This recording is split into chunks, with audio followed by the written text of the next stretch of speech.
There is a certain kind of person who walks through this world like they were built for a different era. They sit in a crowded room and feel entirely alone, not because no one is talking to them, but because no one is speaking their language.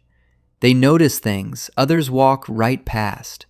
They feel things others have words for, but never truly experience. For most of their life, they have been told they are too sensitive. They are told they are too intense, or simply too much. But what if none of that is a flaw? What if the things that make you feel like you do not belong are signs of a highly advanced survival architecture? And there is a reason for this. This is not just introversion. It is not a magical personality trait you were simply born with. Psychologists have started calling this traumatic intelligence. It is a specific neurological architecture. It was engineered by an environment where missing a subtle shift in tone was simply not safe. Let us look at the 7 signs that your exceptionally perceptive mind was built in the dark. Sign 1. You see the end before others see the beginning. People call this your profound intuition. You meet someone, and within 10 minutes, you already sense how the relationship will unfold. You watch a friend make a decision. You feel a quiet dread because you can already see the consequences they cannot. But this is not magic, and it is not a psychic gift. Your brain is not predicting the future. It is remembering the past. At some point in your childhood, missing the subtle signs of danger had real and terrifying consequences. So your brain became a supercomputer. It utilizes predictive processing to keep you safe. It learned to gather 100 subtle signals a second. It catches a shift in posture or a drop in vocal pitch. It synthesizes them into a threat analysis before your conscious mind even registers the event. The problem is that other people cannot see what you see. When you try to warn them, they think you are being negative. You see the collapse before it happens. You are forced to watch it unfold in silence. The gift is your breathtaking accuracy. The cost is that you can never just let things happen. Sign 2. Small talk feels like suffocation, but deep conversations feel like breathing. Most people use conversation the way they use a hallway. It is a functional space to pass the time. But to you, these surface interactions are not conversations. They are performances. You do not hate small talk because you are arrogant. You hate it because your brain is already experiencing massive cognitive overload. When you enter a room, your radar is already on. You are absorbing the power dynamics. You notice the hidden sadness in someone smiling. You feel the unspoken tension between two friends. Your system is processing massive amounts of invisible and highly charged data. To then put on a mask and smile brightly requires energy you simply do not have left. To pretend to care about the weather feels impossible. You feel like you are speaking a foreign language in your own hometown. You leave gatherings not physically tired, but spiritually drained. You spent hours translating your vast inner world. You forced it into a vocabulary small enough for the room to handle. Sign 3. You absorb the emotions of other people like a sponge and cannot squeeze yourself dry. You walk into a room and before anyone speaks, you feel the emotional temperature. Your empathy does not ask permission. It walks straight through the door and absorbs everything. People love being around you because you make them feel understood. You do this in a way most humans never experience. But in trauma psychology, this hyper-empathy is often a deeply ingrained survival mechanism. Perhaps you grew up in an environment where the mood of a caregiver was volatile. Your brain learned that you are only safe if everyone else is regulated. So you absorb their anger and their sadness and their anxiety. You desperately try to regulate the environment. You become the emotional thermostat for everyone you love. But no one realizes that the person calming every storm is quietly drowning. You are like a nurse who takes meticulous care of every patient on the floor, but she never checks her own pulse. By the time you realize you are overwhelmed, you have already been running on empty for weeks. Sign 4. You live an entire second life inside your head.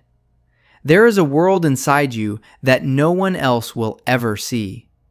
You rehearse conversations that may never happen. You imagine futures with such vividness that they feel more real than the room you are sitting in right now. Society calls this being highly imaginative. But when you look at it through the lens of developmental trauma, things change. This cathedral of thought is often a dissociative safe harbor. When the external world feels too unpredictable or too painful, the mind builds a fortress. Inside your head, you have complete control. Nobody can raise their voice. Nobody can abandon you. Nobody can misread your intentions. It is a beautiful sanctuary. But sometimes you stay too long. The inner world is so safe compared to the chaos of real life. The sanctuary easily turns into a prison. You become so practiced at living internally that the external world begins to feel foreign. It feels like a country you visit but were never a citizen of. Sign 5.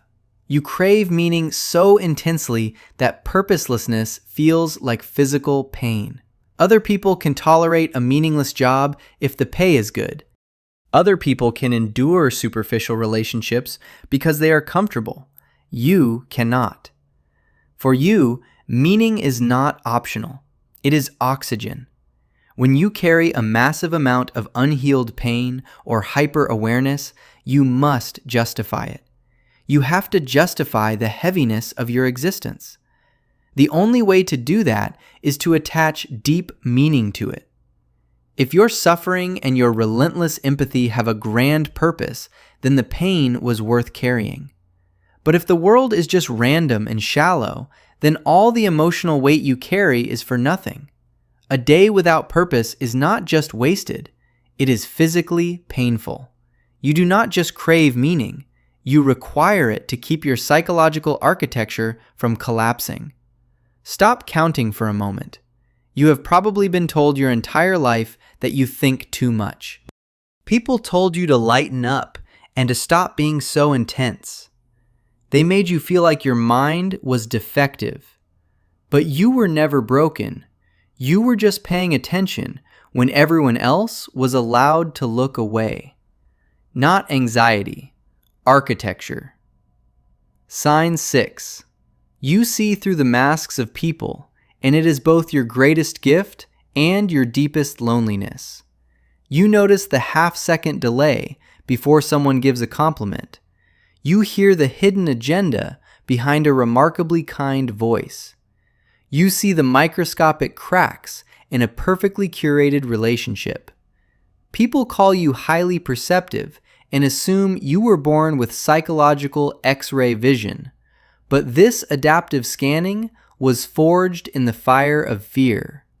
You see through masks because you were not allowed the luxury of taking people at face value. You became a human lie detector. Failing to spot the lie used to have terrifying consequences. You were always backstage, seeing the props and the nervous sweat and the hidden motives. Most of the time, you choose silence. You smile and you nod and you pretend not to know. But that silence creates a vacuum inside you. The same ability that makes you the most understanding person in any room also makes you the most alone. Because understanding everyone does not mean being understood by anyone. Sign 7. You have spent your entire life waiting to be fully seen. This is the final sign, and it explains everything else. The deep intuition and the emotional absorption and the inner world. The loneliness behind the clarity. They all trace back to the core wound of being perpetually unseen. You spend your life translating the world for everyone else, but you walk around wondering who is going to translate you. You want more than anything for someone to look past the capability and past the empathy. You want them to see the exhausted and hypervigilant person underneath. You learned how to be everything for everyone else, but you were never taught that you were allowed to exist without providing a service. You became a masterpiece of understanding, but a stranger to your own reflection. The same nervous system that catches everything is also the nervous system that cannot stop catching.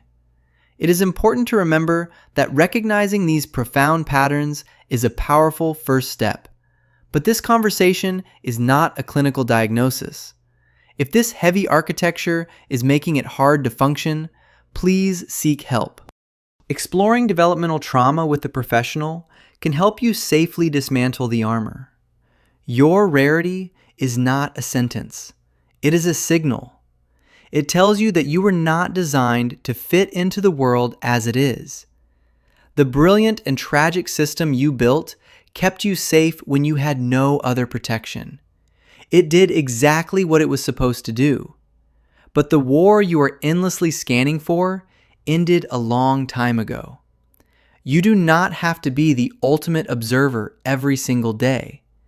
You can keep standing in that crowded room, holding the emotional data of 20 different people. Or you can finally let the room go quiet.